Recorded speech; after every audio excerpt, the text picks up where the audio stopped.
I color code my calendar, and when you told me about Everyday Yellow, I switched my life stuff to yellow in your honor. And I look at Yeah. my days, and there's always some yellow, some form of yellow. Sabrosura, papi, que.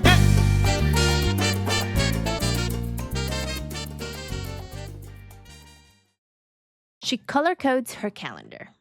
Purple for health, green for money, red for deadlines, blue for learning, and yellow. Yellow is non negotiable. Every single day, no matter what, there has to be some yellow. She's a coach who spent the last several years building a whole practice around the one color, working with women at the intersection of leadership and well being.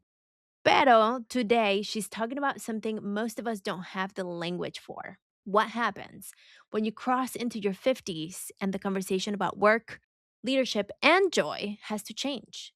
And nobody hands you the recipe for it.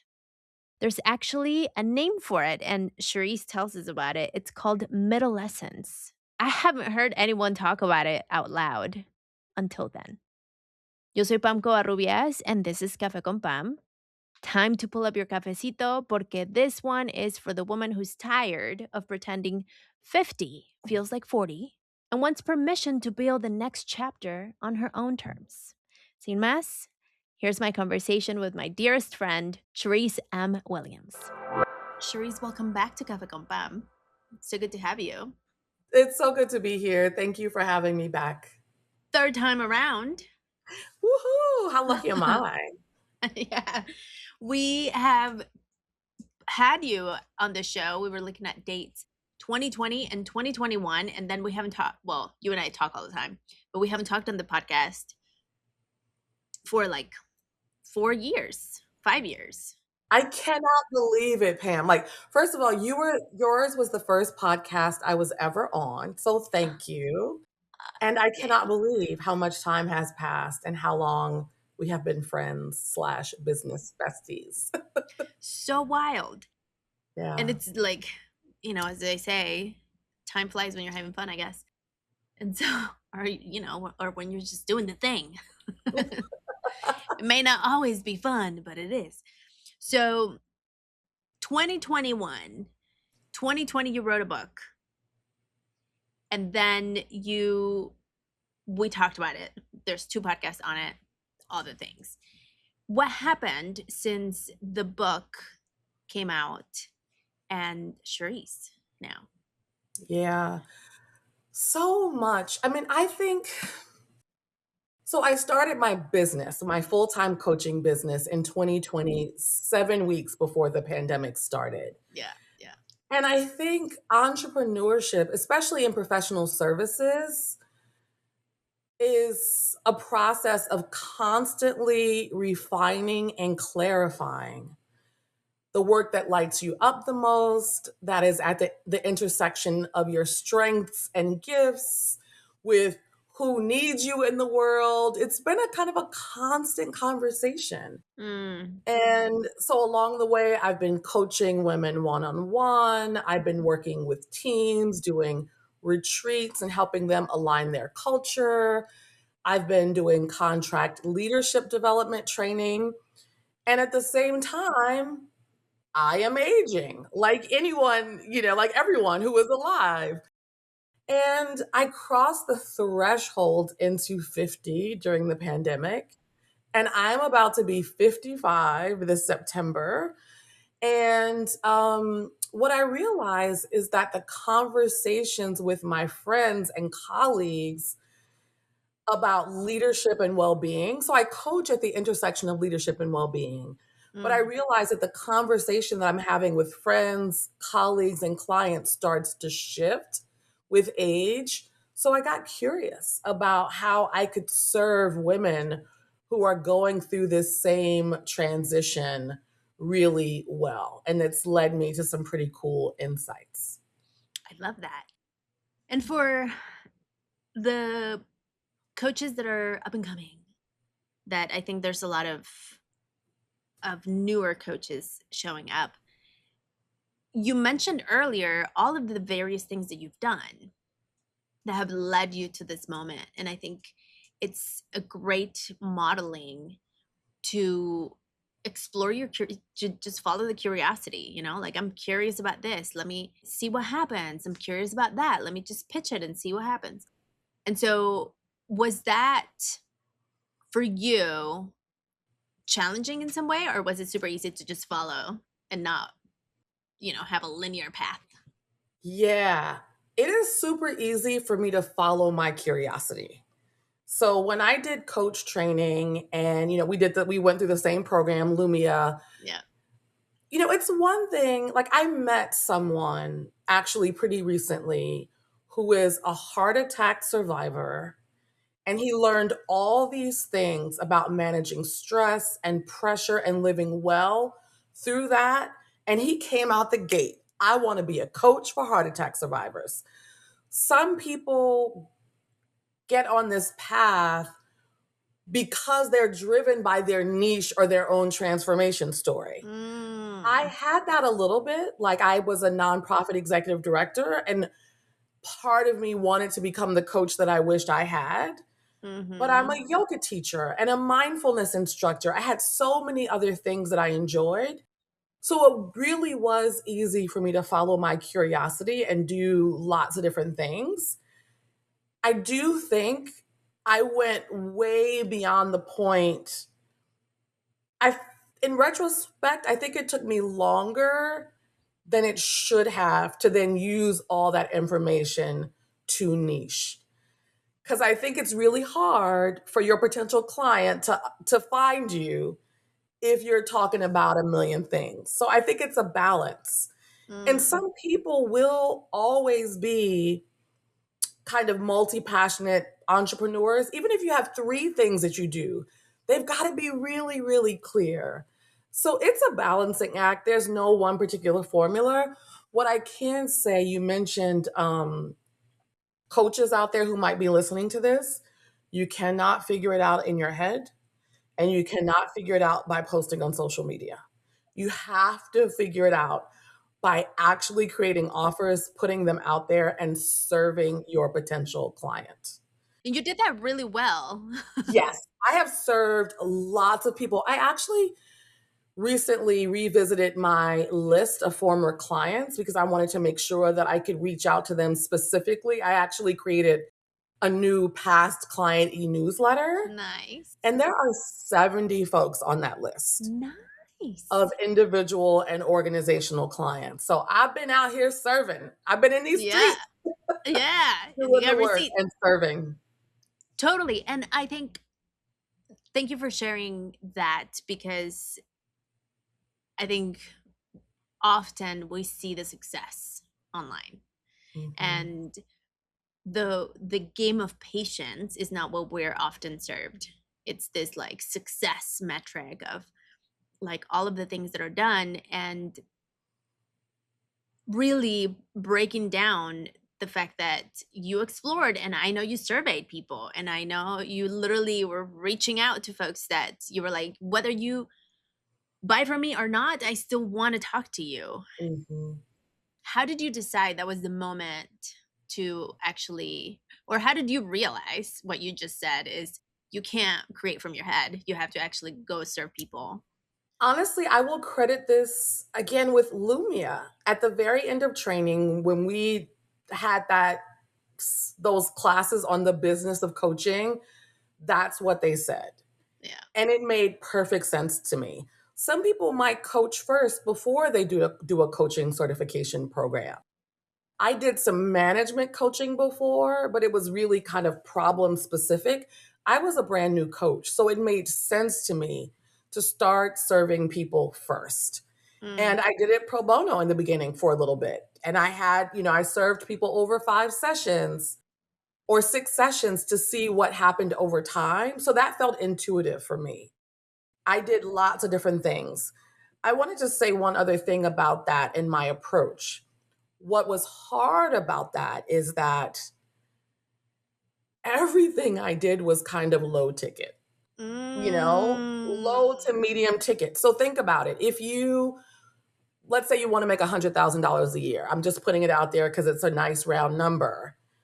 If you've got $1,000 things that you're selling, that's 100 things. So I do think that when you are spread over lots of different types of offers and activities, it can wear you down because each one has a different marketing strategy. Each one has a different sales strategy, different contracts, different things, invoices. So Different energy that different you're showing up energy. with. I remember when I started thinking about doing a cohort and a community and online program all the way back like 3 years. I did a summer boot camp about it. And one of the things that they outline in a process in any kind of process of creating an offer is to have conversations with folks in your niche to validate what you're doing Mhm. and to test ideas and messages. And Pam, I always wanted to skip that step. It's the hardest. It's the hardest, but I thought I already knew because I was Mhm. coaching people. Yes. And what I realized is that I didn't know enough. So I actually launched. So I was able to, a few years ago or 2 years ago, create a group coaching program for nonprofit women leaders of color. I did not have to interview people because I lived and breathed that for so many years. And I know so many people who do that work. So I was able to put it out there and sell it and create this wonderful experience for these leaders. But I have found myself wanting to pivot away from a nonprofit sector focus and focus on women who are really overworked and overwhelmed, no matter what kind of role they have, and want to learn to live and lead with joy and ease. And this was a different kind of offer than what I was known for. So I finally decided to take a step back and do that long process of having what I called validation interviews last summer. And that's what led to the launch of my community last year. What I learned in the process is that validation interviews isn't just about seeing whether or not what you're creating resonates. If it does resonate, it can help with lead generation, and then also the things that people say in those interviews become your actual sales copy. They are literally telling you what to say to other people who are in a similar situation. So, yeah, again, I feel like I've done some things recently that in hindsight, I wish I had done like 2 years earlier, Earlier. at least. Yeah, But it's one of those that you don't know what you don't know. exactly. I've seen you do those interviews and we've talked about them, and it inspired me to set a survey to my audience, and I'm still resisting the having conversations because uh, it's just like a lot. And I hosted recently an AMA. Yeah, ask me anything. And so instead of having one-on-one conversations, I'm like, everyone come and ask me questions. To your point, 100%. You get information that you didn't know, and even like wording, like ways that people express themselves that you're like, oh, that's how you say it. And so it's a really good way to get access to your ideal client through those interviews. Was it that you realized you wanted to serve women over 50, or was it through your own lived experience? Yeah, so that's such a great question. So last year when I did the interviews, I wasn't focused on women over 50. And one of my former colleagues that I interviewed last summer said out of the blue, if you created this community for women over 50, I would be in immediately. And I was like, why do you say that? And she said, why? And I didn't niche down. What was the reason? You want to share? Oh, yeah. She was like, because this time of life is a trip.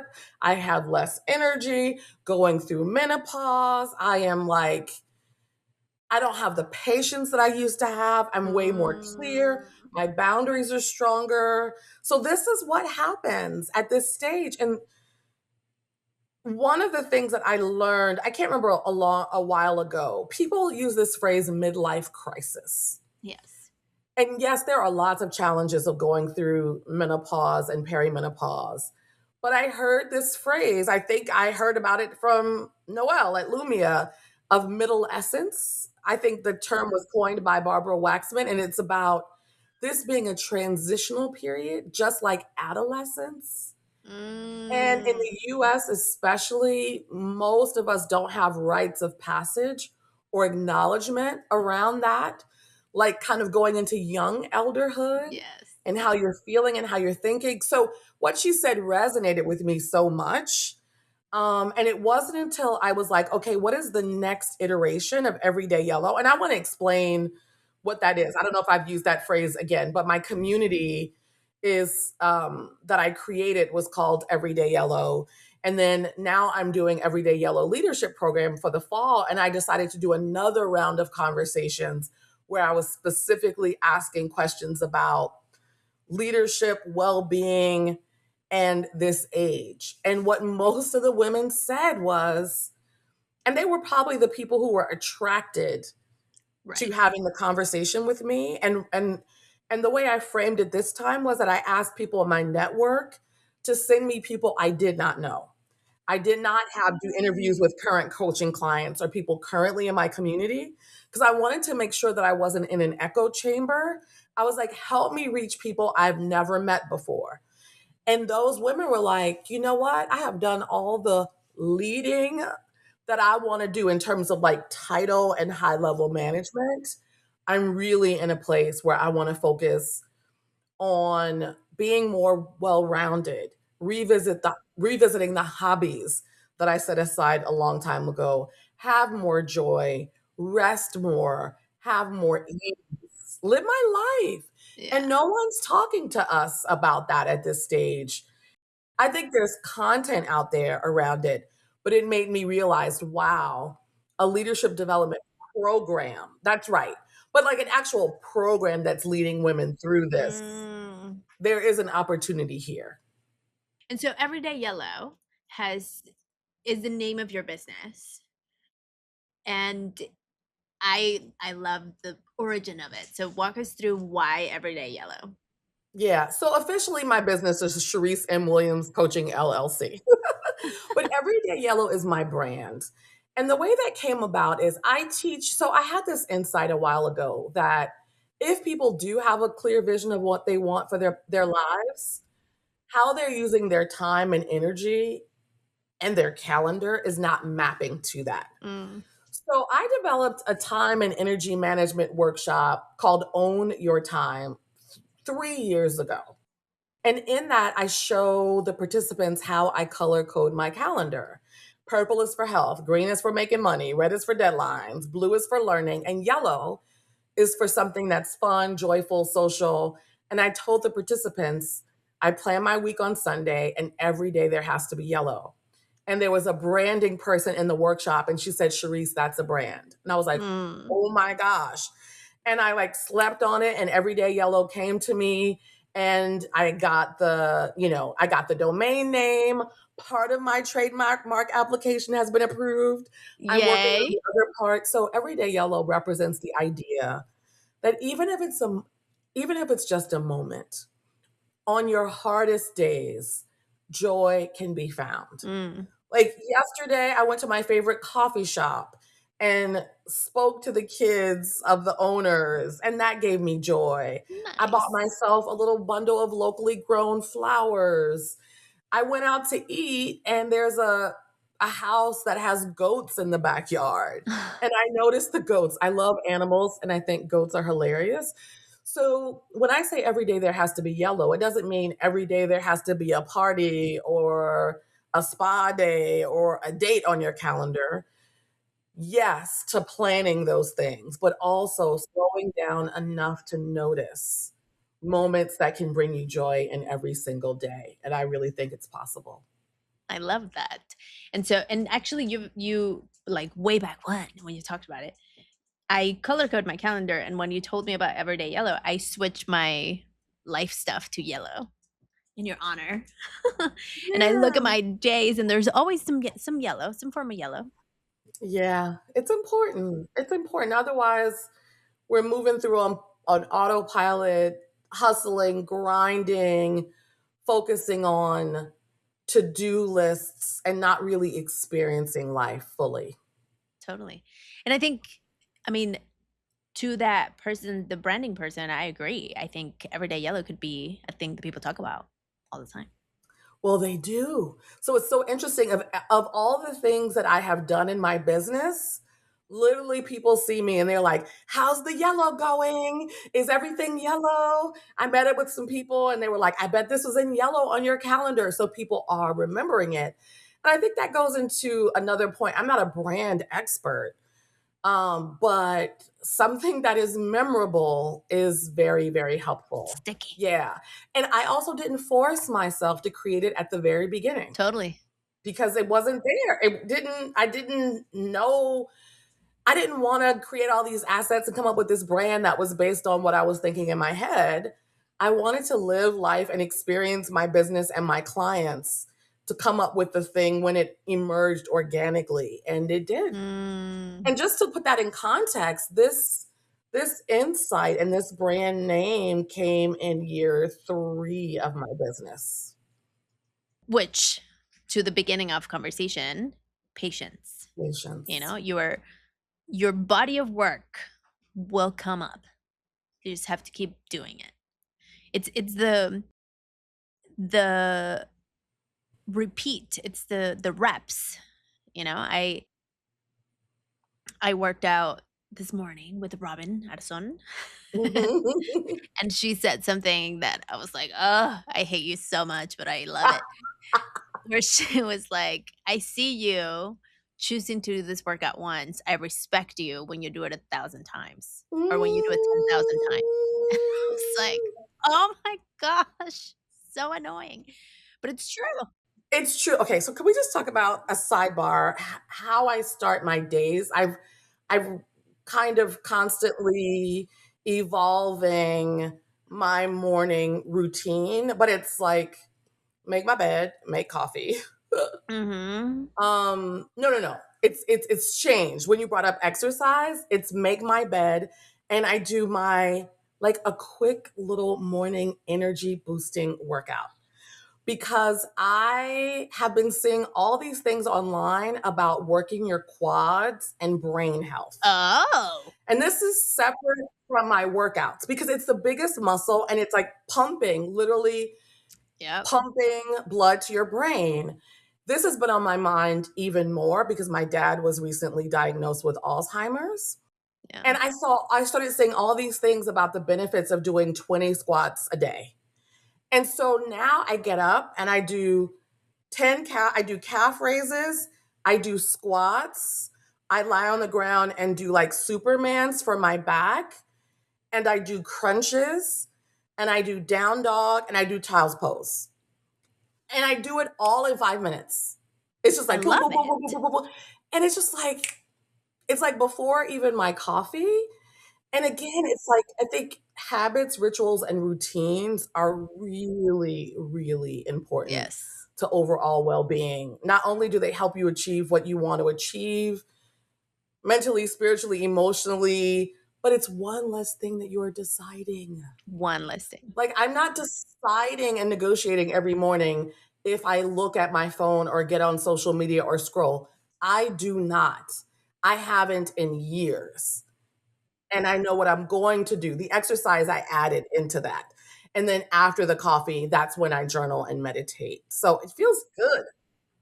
It's so good because it's one of those like, I have been doing slow mornings for a while now, meaning I don't take calls before 10 a.m. my time. Mhm. This one is an exception. It's at 9, but it's 9. You know, Yeah. like, there's always going to be, especially because 'cause I'm in the West Coast and people in the East Coast are always like, 11 o'clock, and I'm like, "That's 8 o'clock my time," you know? So, there's always exceptions, but the days that I can start my day at 10 a.m., I Mhm. literally have, like, all those things, and I'm on the spot right now, so I can't think of my routine. But I do something for my mind, I do movement, absolutely. I started hanging because Mm. read that your grip, so your grip has a lot to do with your heart health. Yep. And so I there's this old clothes hanging thing outside, and it's like pretty sturdy because it's like ancient. And so I just like go outside in the mornings, I take some breaths, I do some sun salutations, like three, and then I grab the thing and I hang. And like the first time I was like, I can't do this more than 3 seconds. Hmm. And now it's getting more and it's getting more. And that also, I think the progress helps you see that while your day may not be the most efficient or the best, seeing that you're making progress in those little things give you so much. Yeah, it's like you're starting your day keeping commitments to yourself. I'll say another thing, Mhm. grip and longevity, being old and being able to open things and like unhook your bra. Yes. Again, I'm 55. I think about stuff like this that I didn't even think about 5 years ago or 10 years ago or 15 years ago. And like, Yeah. I'm paying a lot attention about longevity now. You've heard about the test of like getting up and down off the floor from cross-legged? Yes. And I literally, it's like, okay, sit cross-legged. And if you can stand all the way up without using your hands and sit all the way down without using your hands, that's a 10. And so I have to use my hand once getting up and once getting down. So I have an 8. That's great. If I can maintain the 8 Yeah. into my old age, great, because it means you have the hip mobility, you have the strength. If you fall down, you can get up. Again, why women over 50? Because we are talking about this stuff in ways that we weren't 10 years ago. And that's the thing that for example, I'm in perimenopause. Mhm, I turned 40, and so I'm feeling the things, and I'm talking to my mom, and I'm like, "Why didn't you tell me this?" And she's like, mhm. "Because back in the day, like, we just lived, like, it was a thing, and you survived it." And so I love that we are having these conversations because we need to talk about it. Absolutely. Sharice, tell us all the places and spaces where we can find out about Everyday Yellow, what's coming, when it's coming, where do people apply, where do they go, all the things. Yeah, so my new program that serves high achieving women of color over 50 who want to go from overworked and overwhelmed to living and leading with joy and ease begins on September 11th, which is a Friday. And it is about learning how to create a vision, how then to translate that vision into how you use your day and your calendar, owning your time, delegating and outsourcing, having the hard conversations, building your community. So it's a 14-week program. And you can learn everything you need to know on my website, which is everydayyellow.com. And the first step in the process, if you're curious, is having a low pressure conversation with me. So if you're curious and you want to do that discovery call, I encourage you. And I just want to know where you are in your life, what your hopes and dreams are, and whether or not this may be aligned with helping you move forward at this stage in your life. We'll have the link in the show notes and all the things so people can find you. Do you want to share another link or place? Where do you hang out the most on Yeah, socials? I hang out on LinkedIn and it's Charisse M. Williams 11. Okay. So we can put that in the show notes as well. So those are two places where folks can find me. Amazing. Any last thoughts, comments, questions? The last thing I will say is, yeah, no, it's I believe in being very well resourced, which Mm. is why I have a coach and I have a therapist and I have a community of women that I meet with once a month on a Wednesday to talk about business and life and entrepreneurship that Pam is a part of. Pam and I have been accountability buddies now. We keep losing track of the time. Maybe Yeah. it's 4 years, meeting Maybe it's twice 6. I don't a know. month or like at least once a month. So wherever you are in your journey, think about what you need to support you. And go get those resources. It will make a huge difference for you. For sure. I think one thing I will say I've learned from you is you ask for what you want. Literally.